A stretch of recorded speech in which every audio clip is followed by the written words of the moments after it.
आज हम सुनेंगे एक ऐसी कहानी जिसने पूरी दुनिया को बदल दिया। यीशु मसीह के जन्म की कहानी। ये सिर्फ एक बच्चे के जन्म की कहानी नहीं, बल्कि आशा, प्रेम और शांति की कहानी है। एक ऐसी रोशनी की कहानी जो अंधकार में चमकी, एक ऐसी उम्मीद जो हर दिल को छू जाती है। बहुत समय पहले इज़राइल नाम की भूमि में एक छोटे से शहर में मरियम नाम की एक साधारण लड़की रहती थी। मरियम शांत, विनम्र और भगवान पर पूरा भरोसा रखने वाली थीं। एक दिन अचानक ईश्वर का दूत, स्वर्गदूत गैब्रियल मरियम के सामने प्रकट हुआ। मरियम घबरा गईं, लेकिन दूत ने प्रेम पूर्वक कहा, डरो मत मरियम, भगवान ने तुम्हें चुना है। तुम एक पुत्र को जन्म दोगी, उसका नाम यीशु होगा। वह महान होगा और दुनिया में शांति लाएगा। यह सुनकर मरियम ने विनम्रता से कहा, मैं प्रभु की दासी हूं, जैसा परमेश्वर चाहता है वैसा ही हो। मरियम की सगाई यूसुफ नाम के एक बढ़ई से हुई थी। जब यूसुफ को इस बारे में पता चला, वह उलझन और चिंता में था। लेकिन एक रात यूसुफ को स्वप्न में एक दूत दिखाई दिया। दूत ने कहा, यूसुफ, मरियम को अपनी पत्नी के रूप में स्वीकार करो, क्योंकि जो बच्चा वह जन्मने वाली है वह परमेश्वर की ओर से है। उसका नाम यीशु रखना, वह अपने लोगों को पापों से बचाएगा। यूसुफ ने विश्वास किया और मरियम के साथ खड़े रहने का फैसला किया। कुछ समय बाद देश के राजा सीजर ने घोषणा की कि हर व्यक्ति को अपने पूर्वजों के शहर में जाकर नाम दर्ज करना होगा। इसलिए यूसुफ और मरियम को लंबी यात्रा करके बेतलेहम शहर जाना पड़ा। यह यात्रा बहुत कठिन थी। मरियम प्रसव के करीब थीं और रास्ता भी कठिन और लंबा था। जब वे बेतलेहम पहुंचे तो शहर पूरी तरह भीड़ से भरा था। हर जगह रुकने की जगह भरी हुई थी। दोनों ने बहुत कोशिश की, लेकिन कोई भी कमरा उपलब्ध नहीं था।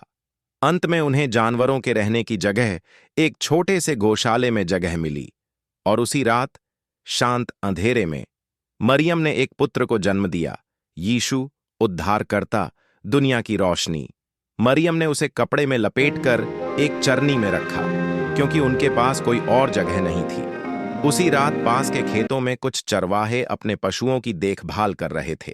अचानक आकाश प्रकाश से भर उठा और एक स्वर्गदूत उनके सामने खड़ा था। चरवाहे डर गए, लेकिन दूत ने कहा, डरो मत, मैं तुम्हारे लिए बहुत आनंद का संदेश लाया हूं। आज दाऊद के नगर में तुम्हारे लिए एक उद्धारकर्ता जन्मा है, मसीह प्रभु। फिर आसमान में अनेक स्वर्गदूत दिखाई दिए और गाने लगे, परमेश्वर की महिमा आकाश में हो और पृथ्वी पर शांति हो। चरवाहे तुरंत बेतलेहम गए और उन्होंने शिशु यीशु को मरियम और यूसुफ के साथ चरनी में लेटे हुए पाया। वे खुशी और आश्चर्य से भर गए और जहां भी गए इस अद्भुत समाचार को सबको बताते चले गए। थोड़े समय बाद बहुत दूर देशों से 3 बुद्धिमान लोग एक विशेष चमकते तारे का पीछा करते हुए बेतलेहम पहुंचे। वे जानते थे कि यह तारा एक महान राजा के जन्म का संकेत है। वे सोना, लोबान और गंधरस जैसे कीमती उपहार लेकर आए और बच्चे यीशु के सामने झुककर उसे प्रणाम किया। यीशु का जन्म हमें याद दिलाता है कि भगवान महान या ऊंचे स्थानों में नहीं, बल्कि साधारण और विनम्र दिलों में जन्म लेते हैं। यह कहानी हमें सिखाती है कि उम्मीद अंधेरे समय में भी चमक सकती है। प्रेम सबसे बड़ा उपहार है और हर व्यक्ति की जिंदगी की एक ईश्वरीय योजना होती है। यीशु महलों में नहीं, बल्कि गौशाले में जन्मे, ताकि दुनिया जान सके कि सच्ची महानता, विनम्रता और प्रेम में छुपी होती है। आज भी उनकी कहानी हमें यही संदेश देती है, जहां नफरत हो वहां प्रेम बो, जहां अंधेरा हो वहां रोशनी बनो, जहां टूटन हो वहां आशा बनो। यह थी यीशु के जन्म की अद्भुत कहानी, आशा, शांति और प्रेम की कहानी। आपके जीवन में भी यह रोशनी चमके, यही प्रार्थना है।